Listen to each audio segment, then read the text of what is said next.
नमस्कार दोस्तों बिहार चुनाव में कांग्रेस को तेजस्वी यादव ने 61 सीटें दी, लेकिन कांग्रेस को सिर्फ और सिर्फ 6 सीटों पर जीत मिली।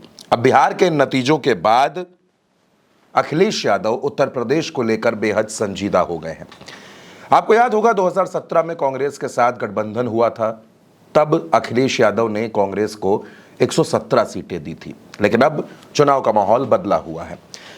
इंडिया गठबंधन में समाजवादी पार्टी और कांग्रेस दोनों हैं। जब उत्तर प्रदेश में लोकसभा का चुनाव हुआ तो अखिलेश यादव ने कांग्रेस को 17 लोकसभा सीटें लड़ने के लिए दी। इन 17 सीटों में से कांग्रेस 11 सीटें हार गई, महज 6 सीटें वो जीत पाई थी। लेकिन अब क्योंकि उत्तर प्रदेश में विधानसभा का चुनाव होना है और ऐसे में समाजवादी पार्टी ने अभी से विधानसभा चुनाव की तैयारियां भी शुरू कर दी हैं। लेकिन जो खबर हम तक निकल कर आ रही है, उस खबर के मुताबिक अखिलेश यादव उत्तर प्रदेश में कांग्रेस को 50 से 60 सीटें ही लड़ने के लिए देंगे। कांग्रेस ये जरूर कह रही है कि उसकी तैयारी हर सीट पर है। कांग्रेस के प्रदेश अध्यक्ष अजय राय का कहना है कि हम हर सीट पर तैयारी कर रहे हैं, बाकी सीटें गठबंधन तय करेगा। जाहिर सी बात है कि कांग्रेस उत्तर प्रदेश में 100 से 150 सीटों की ख्वाहिश रखती है। राजनीति को समझने वाले तमाम पत्रकार, तमाम राजनीतिक विश्लेषक भी ये मानते हैं कि उत्तर प्रदेश में कांग्रेस को ज्यादा सीटें देना गठबंधन का नुकसान करेगा। अखिलेश यादव ये जानते हैं कि उत्तर प्रदेश में अगर सरकार बनानी है तो ज्यादा से ज्यादा सीटों पर समाजवादी पार्टी को खुद लड़ाई लड़नी पड़ेगी। अब इस बात में भी कोई दो राय नहीं है कि कांग्रेस कम से कम 100 सीटों की मांग करेगी, लेकिन अगर अखिलेश यादव कांग्रेस को 100 सीटें देते हैं तो ये उत्तर प्रदेश में समाजवादी पार्टी का बड़ा नुकसान कर सकता है। और इसी वजह से पूरा अध्ययन करने के बाद, पूरी रिसर्च करने के बाद और बिहार के नतीजों के बाद अखिलेश यादव ने यह तय किया है कि उत्तर प्रदेश में वो कांग्रेस को 50 से 60 सीटें ही देंगे। असल में अखिलेश यादव खुद 340 से 350 सीटों पर समाजवादी पार्टी के कैंडिडेट खड़े करना चाहते हैं। आज की तारीख में अगर आप देखें तो उत्तर प्रदेश में समाजवादी पार्टी का गठबंधन सिर्फ और सिर्फ कांग्रेस से है। ओम प्रकाश राजभर के साथ 2022 में गठबंधन हुआ, लेकिन वो गठबंधन टूट गया।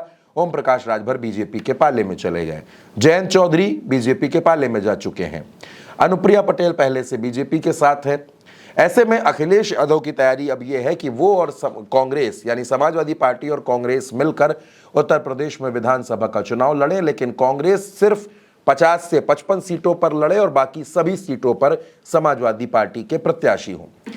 एक हद तक अखिलेश यादव की यह रणनीति बेहतर भी है, ठीक भी है, क्योंकि बिहार के चुनाव ने एक सबक सिखा दिया कि कांग्रेस को फिलहाल अपने आप को और मजबूत करने की जरूरत है।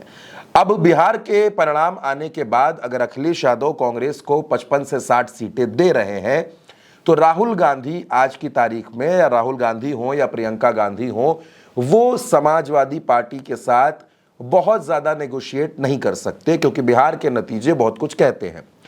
अब उत्तर प्रदेश में भी MY का फॉर्मूला है, यहां भी मुस्लिम यादव पॉलिटिक्स है और उसके साथ साथ अखिलेश यादव का जो फोकस है वो PDA पर है, यानी PDA के साथ वो काम कर रहे हैं, PDA के फैक्टर को आगे लेकर जा रहे हैं।